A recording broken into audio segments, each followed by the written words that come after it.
এই বিক্রম, এখানে একটু আয়। আকাশ সফটওয়্যার ইঞ্জিনিয়ার, পড়াশোনার সূত্রে বিক্রমের বাড়িতেই থাকে। আসছি। আর এ হলো বিক্রম, আকাশের স্টাডি পার্টনার। সময় মাঝরাত। বিছানায় আকাশ আর বিক্রম গভীর ঘুমে মগ্ন। ঘরের মধ্যে চাঁদের আবঝা আলো এসে পড়েছে, সবকিছু শান্ত। হঠাৎ একটা অশুভ আবহাওয়া তৈরি হয়। এক কোণ থেকে একটা লম্বা অস্পষ্ট কালো ছায়া ধীরে ধীরে এগিয়ে আসতে থাকে। হ্যাঁ, ওটা ছায়া মূর্তি।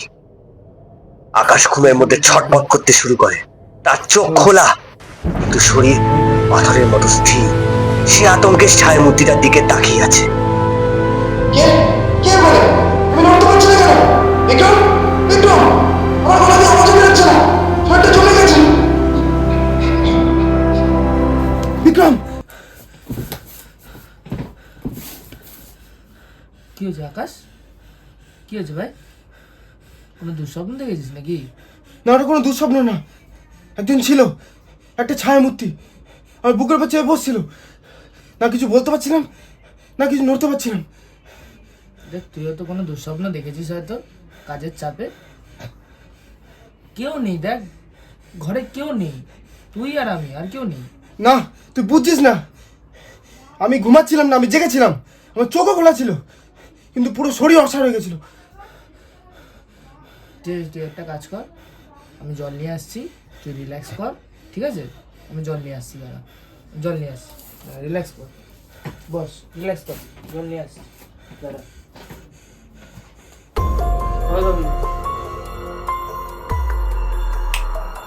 রিল্যাক্স কর, জল নিয়ে আসছি।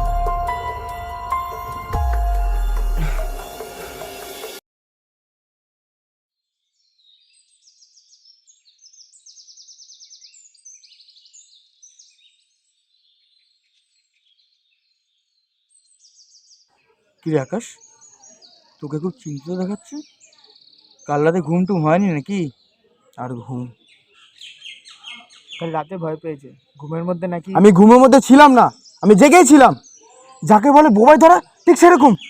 কি বোবায় ধরা? আরে এগুলো সব কুসংস্কার। তোর নিশ্চয়ই দেখ নাইট মেয়ার হয়েছে। আর এটার একটা সায়েন্টিফিক ব্যাখ্যা আছে, যাকে বলে স্লিপিং প্যারালাইসিস, বুঝলি? সায়েন্স দিয়ে সব কিছু ব্যাখ্যা করে না রানি। তুই জানিস না, তুই দেখিস না ওটাকে। একটা জীবন্ত ছায়া, মনে ছিল আমার প্রাণটা বের করে নেবে। আকাশ প্লিজ, রনি তোকে সাহায্য করার জন্য কথাটা বলছে।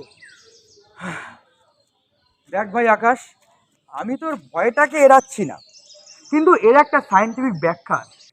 যখন আমরা ডিপ স্লিপে যাই, মানে যখন আমরা র্যাম স্লিপে যাই, তখন আমাদের ব্রেন আমাদের শরীরের কোনো অঙ্গ প্রত্যঙ্গে প্যারালাইসিস করে দেয়, যাতে আমরা স্বপ্নের মধ্যে হাত পাগুলোকে না ছুটতে পারি। হয়তো কোনো সময় আমাদের ব্রেন জেগে যায়, কিন্তু আমাদের শরীর তখনও অসাড় হয়ে থাকে। আর তুই যে কালকে ওটা দেখতে পেলি, যে ছায়ামূর্তি, ওটা আসলে হ্যালোসিনেশন। হ্যালোসিনেশন? আমার বুকের উপরে যে চাপটা অনুভব করলো সেটাও হ্যালোসিনেশন? আরে আমার দম বন্ধ হয়ে এসেছিল রে। আকাশ প্লিজ, এত উত্তেজিত হোস না, তোর কাজের প্রেসের জন্য এরকম হচ্ছে হয়তো। তুই একটা কাজ কর, তুই কয়েকদিন ছুটি নে, দেখবি সব ঠিক হয়ে যাবে। তোরা কেউ আমার কথা বিশ্বাস করছিস না।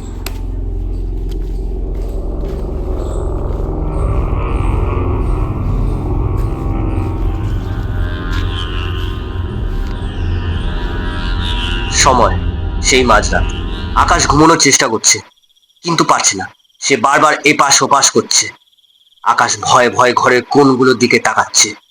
ঘুমানোর চেষ্টা করছে, কিন্তু ঘুমোতে পারছে না। কিছুক্ষণ পর আবার সেই অশুভ আবহাওয়া ফিরে আসে। ছায়ামূর্তিটা এবার আরো দ্রুত গতিতে এগিয়ে আসে। আকাশ আবার প্যারালাইজড হয়ে যায়।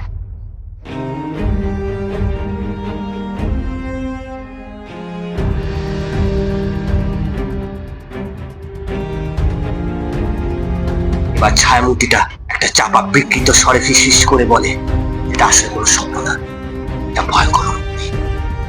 ভয়, ভয়, ভয়। আবার এসছে। না, আমাকে আবার লড়তেই হবে, আমার একটা পায়ের আঙুল নাড়াতেই হবে। অনেক চেষ্টা করার পর আকাশের ডান পায়ে বুড়ো আঙুলটা সামান্য কেঁপে ওঠে। বিক্রম!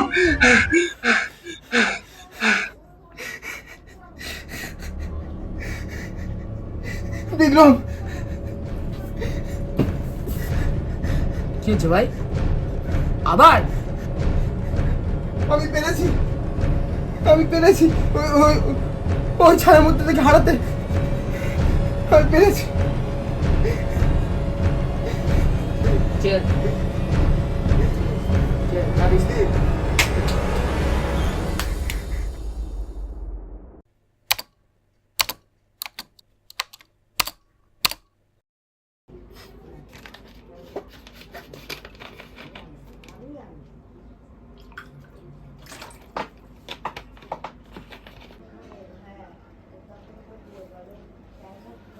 আমি কাল রাত দিয়ে স্লিপিং প্যারালাইসিস নিয়ে রিসার্চ করছিলাম। এটা খুব কমন একটা জিনিস, প্রতি 10 জনের মধ্যে 4 জনের এটা এরকম হয়েই থাকে। অতিরিক্ত স্ট্রেস, ঘুমের অনিয়মের ফলে এইটা হয় জাস্ট। কিন্তু ওই ছায়াটা, ওটা এত সত্যি মনে হচ্ছিল আমার। হ্যাঁ, ওটাকেই বলে হিপনোগ্যাগিক হ্যালুসিনেশন। তোর স্বপ্নগুলোই একটা বড় ভয় হয়ে তোর সামনে চলে আসে। তোর মস্তিষ্ক তখন স্বপ্ন আর বাস্তবের মধ্যে কোনো পার্থক্য খুঁজেই পায় না। রনি ঠিকই বলছে আকাশ, এটা তো মনের ভয়। আর কাল রাতে সেই জিনিসটা কিন্তু তুই লড়াই করেছিস, আর সে চলেও গেছে। আসল শক্তি তোর মনের ভিতরে আছে। তুই ঠিকই বলেছিলিস, আমি ভয় পেয়েছিলাম, আর এই ভয়টাই আমাকে আরো দুর্বল করে দিচ্ছে। শোন, এরপরে যদি কখনো এরকম হয়, চেষ্টা করবি তোর শরীরের যে কোনো অঙ্গটাকে নাড়ানো, যেমন পায়ের আঙুল কিংবা তোর জিভ। তখনই দেখবি তোর এই প্যারালাইসিসটা ছেড়ে যাবে।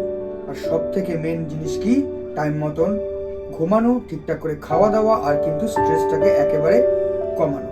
তাহলেই হয়তো আর তোর এরকম পরে কখনো হবে না। থ্যাংক ইউ বন্ধু, আর ধন্যবাদ বিক্রম আমার পাশে থাকার জন্য। ভাই, আমরা একসাথেই মোকাবেলা করবো, তোর পাশে আমি আছি। আকাশের মনে এখন ভয় নয়, বরং একটা আত্মবিশ্বাস দেখা যাচ্ছে। সে বুঝতে পারে তার আসল শত্রু কোনো ছায়ামূর্তি নয়, বরং তার নিজের মনের ভয়।